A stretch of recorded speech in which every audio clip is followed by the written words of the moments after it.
परमेश्वर जो संपूर्ण ब्रह्मांड का रचयिता है, तीनों लोकों का स्वामी है, सूर्य में जिनकी दया का प्रकाश है, सागर में जिनकी कृपा की लहरें हैं, चंद्रमा में जिनके नाम की चांदनी है, चिड़ियों को जो चहकाता है, फूलों को जो महकाता है, हवाओं को जो चलाता है, जो संपूर्ण ब्रह्मांड के कण-कण में विद्यमान है, उन अनुपम अलौकिक दिव्य शक्ति के चरणारविंद में नमन करते हुए उनकी दी हुई वाणी, उनकी दी हुई बुद्धि और उन्हीं के दिए हुए विवेक से आज के विषय पर अपने विचार प्रस्तुत करने से पूर्व नारायण रूप संगत को मेरा प्रणाम, सभी को सादर नमन, आप सभी को ओम ब्रह्म सत्यम।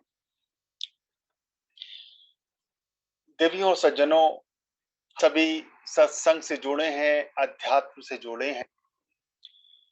जब से हमने होश संभाला है तब से आज तक हम ये सुनते आए हैं कि संसार है, आवागमन का चक्र है, संसार में जीव आता है और चला जाता है। 84 लाख योनियां हैं, 84 लाख योनियों में भटकने के बाद इंसान को ये मानव का तन मिलता है, मानव का शरीर मिलता है। हमारे मन में बहुत सी शंकाएं से सवाल उठते हैं, आखिर ये संसार है क्या? हम ये भी सुनते आए हैं जीवात्मा और परमात्मा, जीवात्मा अलग है, परमात्मा अलग है। हम ये शरीर के अंदर जो है जीवात्मा है, हम सुनते हैं ईश्वर के बारे में, परमेश्वर के बारे में कि परमेश्वर घट घट में विद्यमान है, कण कण में विद्यमान है। तो हमारे जहन में निश्चित ही सवाल उठता है, अंततः ईश्वर का स्वरूप क्या है, संसार क्या है? किसी ने संसार के बारे में कहा है कि कुछ आए, कुछ चल दिए और कुछ बैठे तैयार, इसीलिए इस लोक का नाम पड़ा संसार। हर क्षण हर पल कुछ लोग इस संसार में आ रहे हैं, हर क्षण हर पल कुछ लोग इस संसार से जा रहे हैं। बाकी जितने हैं सब वेटिंग लिस्ट में, हम सभी, नंबर हमारा भी आना है। तो इसीलिए इस लोक का नाम पड़ा संसार। अब अंततः इस संसार का अर्थ क्या है, संसार के माने क्या है, शरीर क्या है, जीव क्या है, ईश्वर का स्वरूप क्या है, मेरा इस शरीर से संबंध क्या है, जीवात्मा और परमात्मा में क्या भेद है? ये बहुत से ऐसे सवाल हैं जो हमारे जहन में उठते हैं, इनका हम उत्तर तलाशते हैं।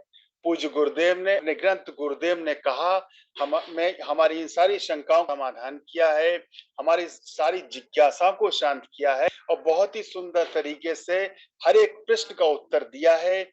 आज इसी आधार पर गुरुदेव ने कहा है, एक विषय है कि संसार, शरीर, जीव तथा ईश्वर का स्वरूप, उसमें कुछ प्रश्न उत्तर के आधार पर ही दास अपने विचार रख रहा है, उसी का कुछ विवेचन करने का प्रयास कर रहा है।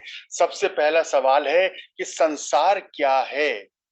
तो गुरुदेव कह रहे हैं, संसार शकूक अर्थात शंकाओं का समुद्र है।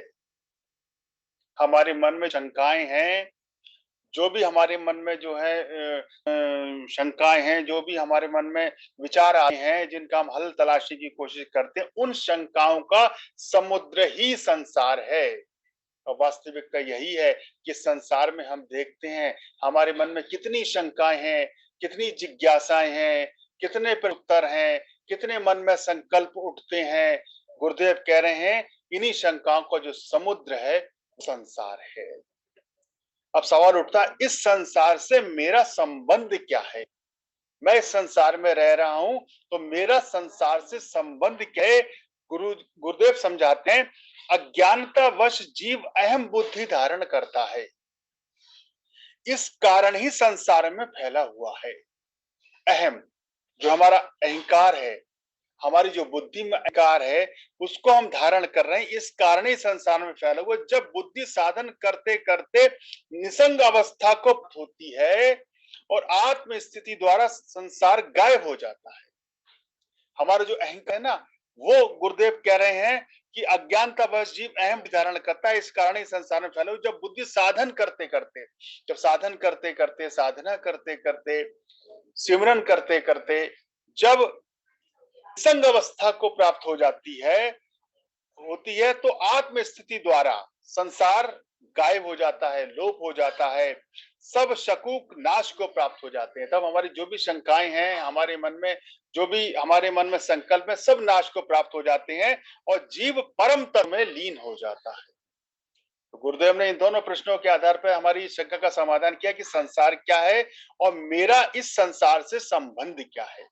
अब सवाल उठता है कि हमारी देह, हम सुनते आए ये देह है, देह के अंदर जीव है, मैं देह से अलग हूं।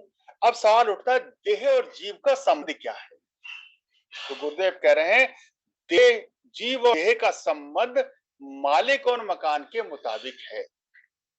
अर्थात शरीर रूपी मकान में जीव रूपी मालिक।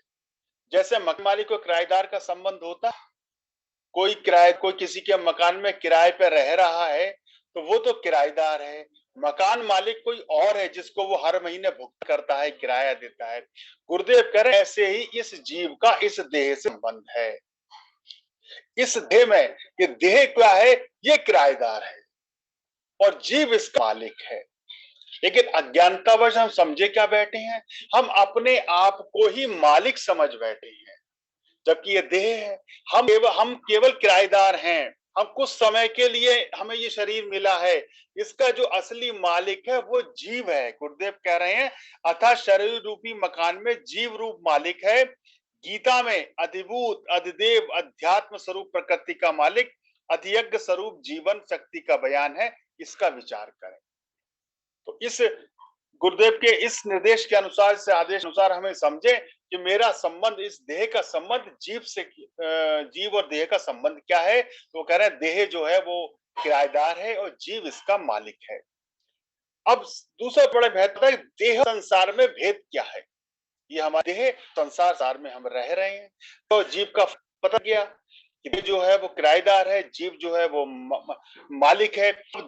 देह और संसार संबंध क्या है, तो गुरु बता रहे हैं देह और संसार का भेद कोई नहीं है। अर्थात देह धारण करने से संसार का निर्वाह चलता दिखाई देता है। देह के नाश होने पर जाहिरी प्रत्यक्ष संसार लोप हो जाता है। देह और संसार का एक ही रूप है। देह करके संसार है, असलियत में संसार कोई चीज नहीं है। गुरुदेव स्पष्ट कह रहे हैं देह और संसार का कोई भेद नहीं है। अर्थात देह धारण करने से संसार का निर्वाह चलता हुआ दिखाई देता है। जब जीव को ये देह मिल जाती है तो देह धारण करने के बाद ही संसार का निर्वाह, संसार चल रहा है, ये संसार है, ये मेरा परिवार है, ये मेरे नाते रिश्तेदार हैं, ये मेरा व्यापार है, ये मेरा रोजगार है, ये सब चलता हुआ दिखाई दे रहा है। तो जब उसको देह मिल जाती है और देह के नाश होने पर जाहिरी संसार प्रत्यक्ष लोप हो जाता है। जब देह नाश हो जाती है तो जाहिरी तौर पर जीव के लिए संसार लोप हो जाता है। देह और संसार का एक ही रूप है।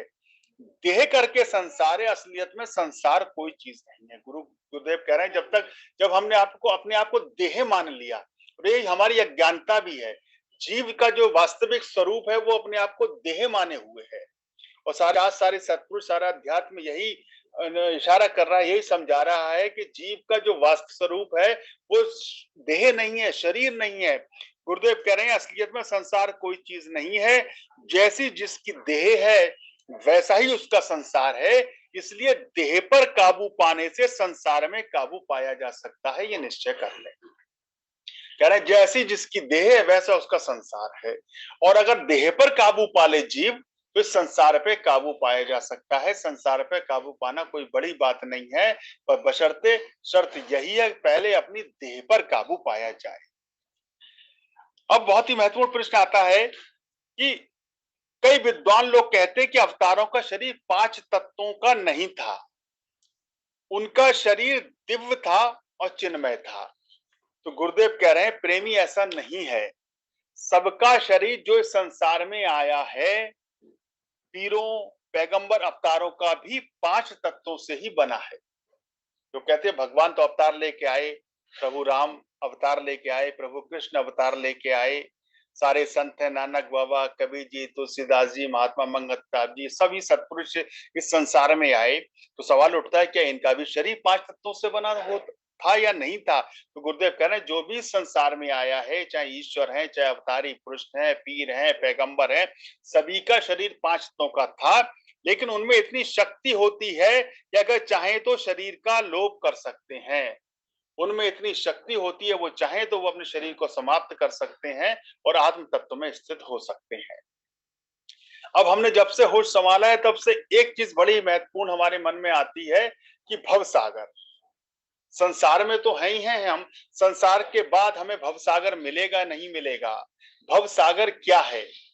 तो गुरुदेव कह रहे हैं कि भव सागर क्या है? भव सागर शरीर के भोग ही भव सागर हैं।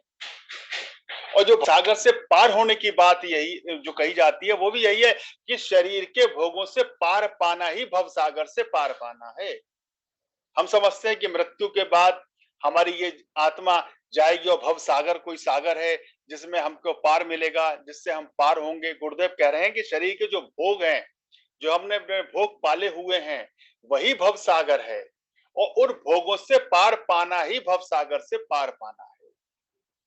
क्योंकि तभी तो सारे बड़े बड़े संतों ने, ऋषियों ने, मुनियों ने इस भव सागर की चिंता नहीं की है। उन्होंने तो जब जो ईश्वर ने उन्हें शरीर है, शरीर में केवल केवल ईश्वर प्राप्ति अपने जीवन का लक्ष्य बनाया है, ईश्वर प्राप्ति अपने जीवन का उद्देश्य बनाया है। उन्होंने ईश्वर को पाने का ही प्रयास किया है। चाहे रामायण की बात कर लें, भागवत की बात कर लें, गीता की बात कर लें, अनेक उदाहरण हैं जिसमें भगवान से केवल केवल भगवान की भक्ति में रहे हैं। वो अर्थ, धर्म, काम या मोक्ष कुछ नहीं मांग रहे। भरत अयोध्या कांड में कहते हैं ना कि अरत न धर्म न काम रुचि, गति न चहु निर्माण, और जन्म जन्म रति राम पद, ये वरदान न आन। भरत जी कह रहे हैं ना मुझे अर्थ चाहिए, न धर्म चाहिए, न काम चाहिए, और तो और मुझे मोक्ष भी नहीं चाहिए, मुझे भव सागर भी नहीं चाहिए। मैं तो बार बार इस संसार में आना चाहता हूँ, 84 लाख योनियों को पाना चाहता हूँ और हर जन्म में अपने प्रभु चरणों की भक्ति चाहता हूँ, प्रभु के चरणों का आश्रय चाहता हूँ, ईश्वर भक्ति चाहता हूँ। मीराबाई जी कहती हैं भवसागर से तरने की है, वो कह रही है कि मेरे लिए तो भवसागर अब सूख गयो है। वो कह रहे भवसागर सूख जाए तो सूख जाए, भवसागर अब सूख गयो है, मोह फिक्र नहीं तरनन की, मोहे लागी लगन हरि चरणन की। एक बार तो मुझे ईश्वर के चरणों की लगन लग गई है। अब मुझे संसार में न तो किसी वस्तु, किसी पदार्थ, किसी भोग की आवश्यकता है, न ही भव सागर से तरने की आवश्यकता है। मुस्लिम संत राविया जी कितनी सुंदर बात कहती हैं। वो कहती है मेरे ईश्वर, हे मेरे मालिक, हे मेरे परवरदिगार, मेरे ऑलमाइटी गॉड, अगर आपको ये लगता है कि मैं संसार के सुखों की चाह के लिए आपकी इबादत, आपकी बंदगी कर रही हूं, तो मेरी आपसे ये गुजारिश है कि आप संसार के सारे दुख मेरी झोली में डाल देना। और मेरे मालिक, अगर आपको ये लगता है कि मैं जन्नत की चाहत में अर्थात स्वर्ग की कामना के लिए या भव सागर की कामना के लिए आपादित आपकी बंदगी कर रही हूं, तो मेरी आपसे गुजारिश है कि आप मुझे नरक की अग्नि में तपा देना। मेरे मालिक, मेरी ये बंदगी, मेरी ये इबादत, मेरी ये प्यार संसार के सुखों के लिए नहीं, भवसागर से पार होने के लिए नहीं, मेरी इस बंदगी का आधार तो प्रभु आप हैं, मेरे मालिक आप हैं। मुझे तो हर परिस्थिति में आपको पाना है। एक हम है, हम बात करते हैं, हम जब तक जीवित, हमारी जो भक्ति का आधार है, हम जब भी मंदिर में जाएं, तीर्थों पर जाएं, किसी सत्पुरुष के पास जाएं, हमारी कामना क्या है? हमें अर्थ, धर्म और काम तीनों चाहिए जब तक हम जीवित हैं, और मृत्यु के बाद हमें मोक्ष भी चाहिए। हमारी चारों ही कामना है। हम जब कभी भी किसी तीर्थ पे गए हैं, मंदिर में गए हैं, ईश्वर के समक्ष गए हैं, हमने उनसे मांगा है। सत्पुरुष तो ईश्वर भक्ति मांग रहे हैं, संसार सुखों का भी त्याग कर रहे हैं, भव सागर की भी कामना नहीं कर रहे हैं, लेकिन हमें तो अर्थ, धर्म और काम भी चाहिए जब जीवित हैं, और मृत्यु के बाद हमें मोक्ष भी चाहिए। हमें चारों पुरुषार्थ चाहिए। और नाम ईश्वर भक्ति का, जाते हैं इनके समक्ष, मांगते क्या है? और नाम ईश्वर भक्ति का। वो भक्ति है किसकी? हमारे शरीर की भक्ति है और शरीर से संबंधित हमारे संसार की भक्ति है। तो गुरुदेव यही कह रहे हैं कि शरीर के भोग ही भव सागर हैं और शरीर के भोग से पार पाना ही भव सागर से पार पाना है। अब एक बड़ा ही महत्वपूर्ण अब है सवाल कि ईश्वर क्या है आखिर? हमने सुना है ईश्वर के विभिन्न स्वरूप हैं, तो ईश्वर का वास्तविक स्वरूप क्या है या ईश्वर की परिभाषा क्या है? तो गुरुदेव बता रहे ईश्वर क्या है कि प्रेमी कुल कायनात संसार में जो जीवन शक्ति चेतन सत्ता है, जिस करके हर वस्तु का वजूद जिंदा है, उसे ईश्वर कहते हैं। ईश्वर क्या है कि कुल कायनात संसार में जो जीवन शक्ति चेतन सत्ता है, एक ही सत्ता है पूरे संसार में, पूरे ब्रह्मांड में, जिसकी वजह से ही सारा वजूद जिंदा है। जो कुछ भी हम देख रहे हैं, जो कुछ भी है, वो है किसकी वजह से? वो जिस शक्ति की वजह से है, जिसकी वजह से ये सारा संसार है, सारी सृष्टि है, सारा ब्रह्मांड है, उस अद्भुत, उस अलौकिक, उस दिव्य, उस परम शक्ति का नाम ईश्वर है। अब ईश्वर विभिन्न स्वरूप, हम विभिन्न स्वरूपों में पूजा करें, विभिन्न स्वरूपों से उनका सिमरन करें, हम किसी को भी अपना इष्ट माने, लेकिन अंततः गुरुदेव कह रहे हैं कि सब में जो शक्ति विद्यमान है, जैसे ये पूरी कायनात, पूरा ब्रह्मांड चल रहा है, उस शक्ति का नाम ईश्वर है। अब बड़ा ही महत्वपूर्ण प्रश्न आता है कि जीवात्मा यानी जीव किसको कहते हैं? हमने देख लिया देह अलग है, जीव अलग है। देह जो है वो किराएदार है, इसका मालिक जो है वो जीव है। अब जीवात्मा यानी जीव किसको कहते हैं? तो गुरुदेव कह रहे हैं कि निश्चय शक्ति यानी बुद्धि जो सारे शरीर रूपी संसार के निजाम की देखभाल कर रही है, जीव कहलाती है। निश्चय शक्ति यानी बुद्धि, बुद्धि जो सारे शरीर रूपी संसार के निजाम की देखभाल कर रही है, जीव कहलाती है। इस शरीर में ही कर्म इंद्रियां, ज्ञान इंद्रियां और मन से बढ़कर परम तत्व बुद्धि को ही माना गया है। गुरुदेव कह रहे हैं कि हमारे जो शरीर में जो इंद्रियां हैं, ज्ञान इंद्रियां हैं, मन है, और मन से भी बढ़कर के बुद्धि को माना गया है। बुद्धि से परे आत्मा सबसे श्रेष्ठ है और सत्य तत्व है। इस वास्ते उसको इंद्रिय अगोचर महापुरुषों ने कहा है।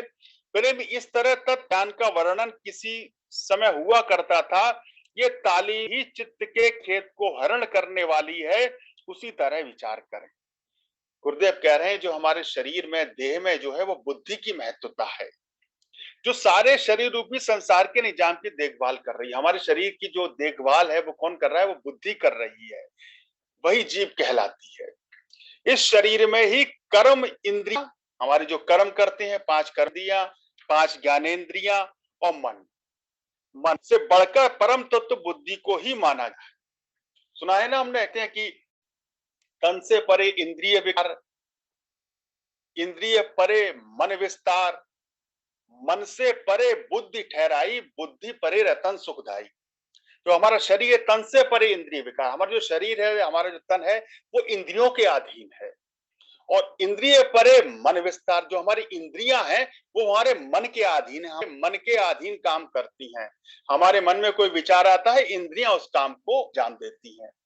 तो तन से परे इंद्रिय विकार, इंद्रिय परे मन विस्तार और मन से परे बुद्धि ठहराई। जो मन से भी जो ऊपर है वो बुद्धि है, और बुद्धि परे रतन सुख, जो बुद्धि से भी ऊपर जो है वो ईश्वर है, वो परमेश्वर है। तो गुरुदेव यही कह रहे हैं, बुद्धि से परे आत्मा सबसे श्रेष्ठ और सत्य तत्व है। इस वास्ते उसको इंद्रिय अगोचर महापुरुषों ने कहा है। प्रेम इस तरह तत्व ज्ञान का वर्णन किसी समय हुआ करता था, ये तालीम ही चित्त के खेत को हरण करने वाली है। अब एक बड़ा ही मूल प्रश्न है कि ईश्वर क्या है, हमने ये जाना। अब आ रहा है प्रश्न, ईश्वर का स्वरूप क्या है? हम देखते हैं, हम समझते हैं ईश्वर के विभिन्न स्वरूप हैं, तो गुरुदेव बता रहे हैं ईश्वर का वास्तविक स्वरूप क्या है। गुरुदेव कह रहे हैं, प्रेमी जी, ईश्वर एक स्थिति का नाम है जो ख्वाहिश, फेल यानी वासना और कर्म से न्यारी है, यानी अतीत है। गुरुदेव कह रहे हैं ईश्वर क्या है? ईश्वर एक स्थिति है जो ख्वाहिश, जिसमें कोई ख्वाहिश नहीं, कोई पास और फेल होने का भय नहीं, वासना जिसमें कोई वासना नहीं, और कर्म से भी न्यारी है। जो ख्वाहिश, पास फेल, वासना और कर्म से भी न्यारी, गुणातीत है, वो ईश्वर है, वो ईश्वर का स्वरूप है। प्रेमी तुम्हें बहुत थोड़े से इसको साफ कर देते हैं। तसल्ली व ना तसल्ली हालत से अबूर पाकर अपने आप के निज स्वरूप में स्थित होना ही ईश्वर है। दूसरा, बुद्धि की निश्चल हालत ही ईश्वर है। तो गुरुदेव ने स्पष्ट किया कि ईश्वर क्या है, ईश्वर का स्वरूप क्या है। अब बड़ा ही महत्वपूर्ण प्रश्न है, महाराज जी, जीवात्मा और आत्मा में भेद क्या है? हम जीवात्मा सुनते हैं और एक आत्मा सुनते हैं, तो हमारे मन में आता है कि आखिर जीवात्मा और आत्मा क्या अलग-अलग है? अगर अलग-अलग है तो इनमें क्या अंतर है? इसको हम कैसे समझें? तो गुरुदेव कह रहे हैं प्रेमी जी बुद्धि अहंकार में गिरफ्तार है, उसको सत्पुरुषों ने जीवात्मा कहकर पुकारा है। हमारी जो बुद्धि है, जो अहंकार में गिरफ्तार है, उसको सत्पुरुषों ने जीवात्मा कहकर पुकारा है। आत्मा के बारे में जो कृष्ण गीता के दूसरे अध्याय में वर्णन किया है वो यथार्थ है। अर्थात उन्होंने कहा है कि आत्मा पृथ्वी के समस्त प्राणी में व्याप्त है। तो इसको अविनाशी करके जान, इस अविनाशी तत्व का नाश नहीं होता। गुरुदेव कह रहे हैं जो आत्मा है वो सभी प्राणियों में विद्यमान है, जो कि अविनाशी है। इस अविनाशी तत्व का नाश नहीं होता। ही नाश हो जाता है, संसार नाश हो जाता है, सब कुछ नाश हो जाता है, पर आत्मा जो है उसका नाश नहीं होता। ना ही ये पैदा होता है, ना ये मरता है। ऐसा भी नहीं कि अब और नहीं होगा या नहीं हुआ है।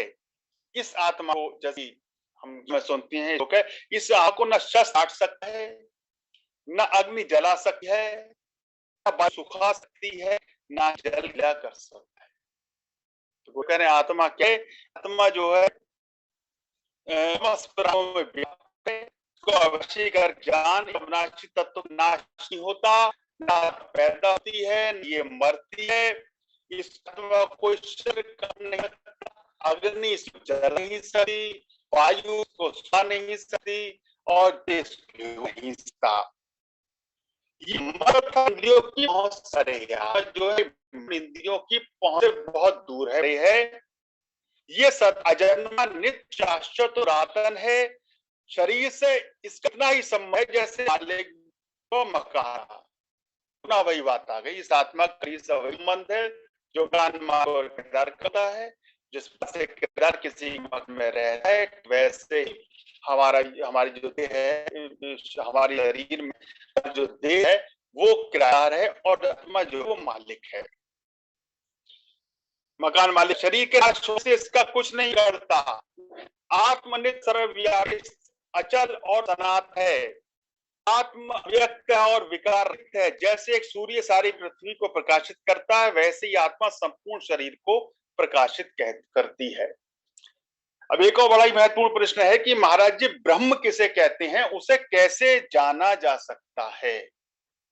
ब्रह्म क्या है? तो गुरुदेव कह रहे हैं तेरी अपनी ही एक स्थिति यानी हालत का नाम ब्रह्म है। जब तू उस स्थिति को सिमरण अभ्यास और योग द्वारा जान जाएगा, तू ही ब्रह्म स्वरूप हो जाएगा। गुरुदेव कह रहे हैं कि अपनी एक स्थिति का नाम ही ब्रह्म है। जब तू उस स्थिति को सिमरण से अभ्यास से योग द्वारा जब उस स्थिति को जान जाएगा, तू ही ब्रह्म स्वरूप हो जाएगा। तुझे सारे भेद का पता लग जाएगा। प्रेमी जब प्राचीन काल में ब्रह्मनिष्ठ ऋषियों से कोई ऐसा प्रश्न कर देता था तो वे केवल खामोश रहते थे, कोई उत्तर नहीं देते थे, क्योंकि इंद्रियों द्वारा जिस हालत का बोध ना हो सके और जो मन बुद्धि से परे हो, ऐसे परम तत्व के बाबत कोई जवान द्वारा क्या बयान करे जो केवल अनुभव मात्र का विषय है, उसे कैसे समझा जा सकता है? वो कह रहे हैं ब्रह्म जो है वो अनुभव का विषय है। ये समझने और समझाने का विषय नहीं है, ये पढ़ने और पढ़ाने का विषय नहीं है। जो इसका अनुभव करता है वही समझ सकता है ब्रह्म क्या है। बुद्धि जब आत्मा में लीन हो जाती है तब स्वयं ही ब्रह्म स्वरूप हो जाती है। कहते हैं ना आत्म तत्व में लीन होना। बुद्धि जब आत्मा में लीन हो जाती है तब स्वयं ही ब्रह्म स्वरूप हो जाती है। अब इस प्रश्न के उत्तर के माध्यम से हमने जाना कि ब्रह्म किसे कहते हैं। अब एक अंतिम प्रश्न आता है कि ईश्वर और जीव में क्या भेद है? ईश्वर और जीव में क्या भेद है? बड़ा ही महत्वपूर्ण प्रश्न है। तो गुरुदेव कह रहे हैं पहले शरीर को समझे तब इस नुक्ते का हल निकलेगा। जिस वक्त शरीर को कष्ट होता है उस समय वाणी से उठता है, वाणी से ये निकलता है कि मुझे तकलीफ हो रही है। अगर कोई शरीर का अंग टूट जाता है तो कहता है मेरा अंग टूट गया। इससे मालूम होता है कि शरीर में एक चीज है जो इस शरीर को मेरा मेरी कहती है। वास्तविकता यही है कि मेरी आंख में दर्द हो रहा है, मेरे कान में दर्द हो रहा है, मुझे बुखार है, आज मेरी तबीयत ठीक नहीं है, आज मेरा मन नहीं लग रहा है, आज मुझे भूख नहीं रही है। तो ये मेरा मेरा कहने वाला कौन है? मुझे कहने वाला कौन है? अगर मैं शरीर हूं तो मैं ये कहूं कि शरीर में जो है का नाम लेकर वो जब ये मेरा मेरा करके कहते हैं कि मुझे तकलीफ हो रही है, तो गुरुदेव कह रहे हैं जैसे मेरी आंख, मेरे हाथ, मेरे रिश्ते, मेरा कुनबा वगैरह, इस साबित होता है कि मेरा कहने वाला दरअसल शरीर से अलहदा है। जो मेरा मेरा कह रहा है वो शरीर से कुछ अलग है, वरना वो कहता कि वो शरीर है, ना कि शरीर में है। जो शक्ति शरीर के कर्मों की अभिमानी, उसको जीव कहा गया है। जो शरीर के कर्मों, दुख सुखों को महसूस करती है वो ही जीव है। जीव क्या है? प्रश्न ना जी, ईश्वर जीव में क्या भेद है? जो शरीर के सुख दुख को, कर्मों को महसूस करती है वो जीव है। जब तक बुद्धि शरीर की ममता में है तब तक ईश्वर का बोध नहीं हो सकता। सत्पुरुषों की वाणी और शास्त्रों को पढ़कर मानता है, मगर अंतर से न प्रीत है न ही प्रतीत है। और अंत में प्रश्न है कि महाराज जी, ईश्वर का असली नाम क्या है? किस नाम से उनको पूजें, किस नाम से पुकारें, किस नाम से उनका सिमरन करें, किस नाम से भजन करें? तो देखा, प्रेमी ईश्वर के नाम सत्पुरुषों ने ग्रंथों में कई तरह बयान किए हैं। जैसे जैसे प्रभु की महिमा विचार में आई, वैसा वैसा नाम रखते गए। वास्तव में असली नाम कोई नहीं है, वो अनामी है। गुरुदेव कह रहे हैं कि सत्पुरुषों ने शास्त्रों में ईश्वर के को नाम बयान किए। जैसे जैसे प्रभु की मां विचार में आया, जैसे जैसे प्रभु की महिमा के बारे में जाना, जैसे जैसे कि प्रभु के महिमा के बारे में सुना या पढ़ा, वैसा वैसा ही उसका नाम रखते गए। वास्तव में ईश्वर का असली कोई नहीं है, वो अनामी है। तो देख, इन सारे प्रश्न उत्तरों के आधार पर हमने ये जानने का प्रयास किया। हमारी जो शंकाएं थी, हमारे मन में जो भी जिज्ञासाएं थी, हमारे मन में जो भी प्रश्न उत्तर थे कि संसार क्या है, शरीर क्या है, जीव तथा ईश्वर का स्वरूप क्या है, तो गुरुदेव के इन प्रश्न उत्तर के आधार पर दास ने इस विषय पर अपने विचार रखने का प्रयास किया। इसमें अगर कोई त्रुटि हो, कोई कमी रही हो, कोई गलती रही, तो उसके लिए क्षमा याचना करते हुए यही कहते हुए कि सर्वे भवन्तु सुखिनः, सर्वे सन्तु निरामया, सर्वे भद्राणि पश्यन्तु, माँ कश्चित् दुख भाग भवेत्, माँ कश्चित् दुख भाग भवेत्। मैं अपनी वाणी को विरामता हूँ। ओम ब्रह्म सत्यम सर्वदा।